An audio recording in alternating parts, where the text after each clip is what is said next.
दोस्तों नमस्कार। आप सभी का हमारे YouTube चैनल पर स्वागत है। आज हम बच्चों समरफील्ड का परमाणु मॉडल लेकर आए हैं।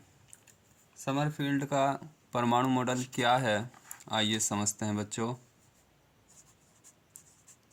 समरफील्ड का परमाणु मॉडल।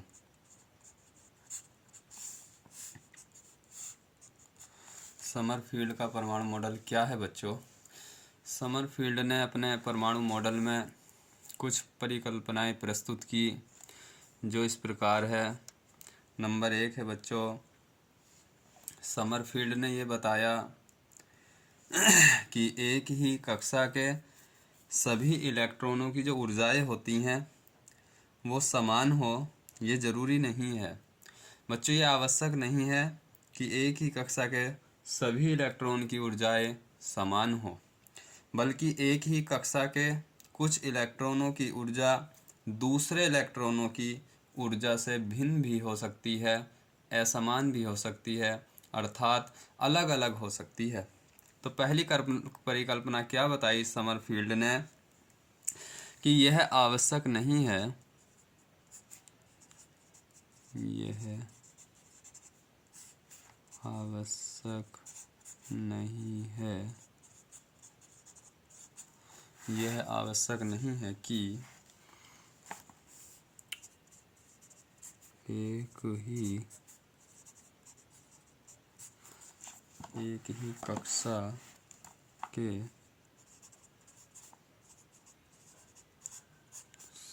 सभी इलेक्ट्रॉनों की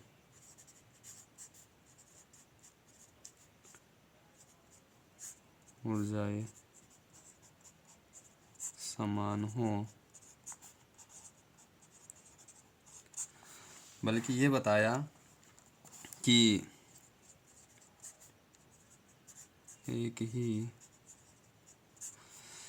यह आवश्यक नहीं है कि एक ही कक्षा के सभी इलेक्ट्रॉनों की ऊर्जाएं समान हो, बल्कि एक ही कक्षा के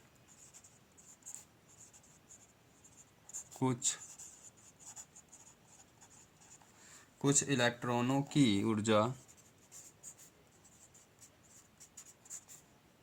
एक दूसरे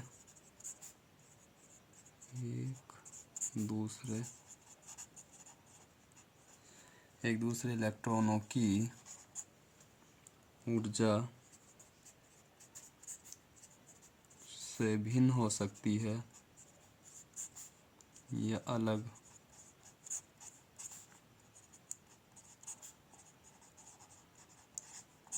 हो सकती है। तो पहली परिकल्पना क्या थी बच्चों समरफील्ड के परमाणु मॉडल की? उन्होंने बताया कि यह आवश्यक नहीं है कि एक ही कक्षा के सभी इलेक्ट्रॉनों की ऊर्जाएं समान हो, बल्कि एक ही कक्षा के कुछ इलेक्ट्रॉनों की ऊर्जा एक दूसरे इलेक्ट्रॉनों की ऊर्जा से भिन्न भिन्न हो सकती है या अलग अलग हो सकती है। दूसरी परिकल्पना क्या दी बच्चों उन्होंने? जो मुख्य ऊर्जा स्तर होते हैं,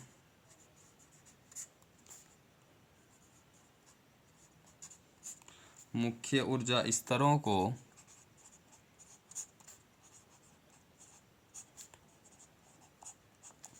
उप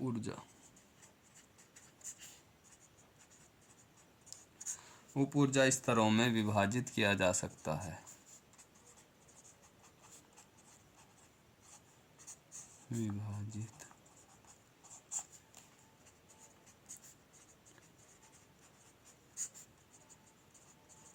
तो जो मुख्य ऊर्जा स्तर होते हैं बच्चों, उनमें छोटे छोटे ऊर्जा स्तरों में भी विभाजित किया जा सकता है। नंबर तीसरी परिकल्पना दी बच्चों इन्होंने, जो एक ही कक्षा के कुछ इलेक्ट्रॉन होते हैं। तो जो एक ही कक्षा होती है उसके कुछ इलेक्ट्रॉन तो वृत्तीय कक्षा में गति करते हैं या वृत्तीय पथ कह लो, और कुछ इलेक्ट्रॉन जो है बच्चों वो दीर्घ वृत्तीय पथों पर गति करते हैं। तो यहाँ लिखो बच्चों, एक ही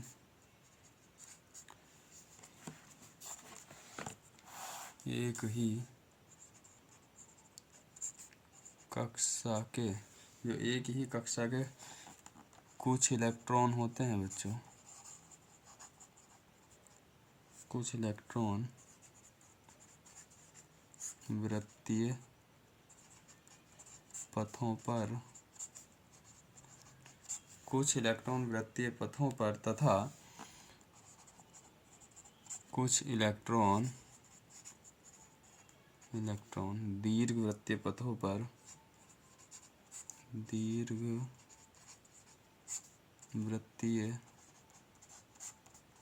पथों पर चक्कर लगाते हैं या घूमते हैं, दीर्घ वृत्तीय पथों पर घूम सकते हैं। ये इसकी तीसरी परिकल्पना थी बच्चों।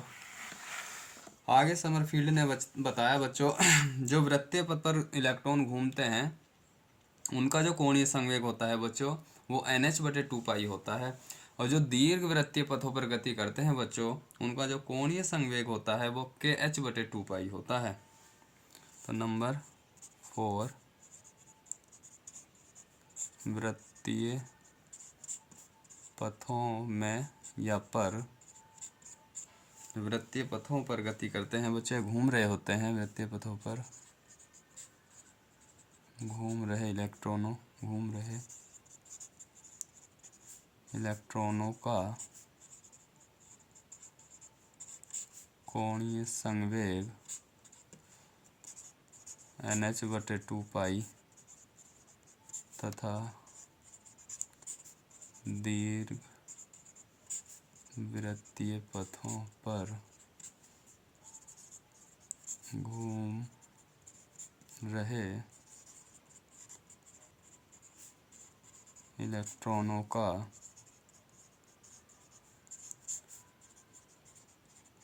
कोणीय संवेग KH/2π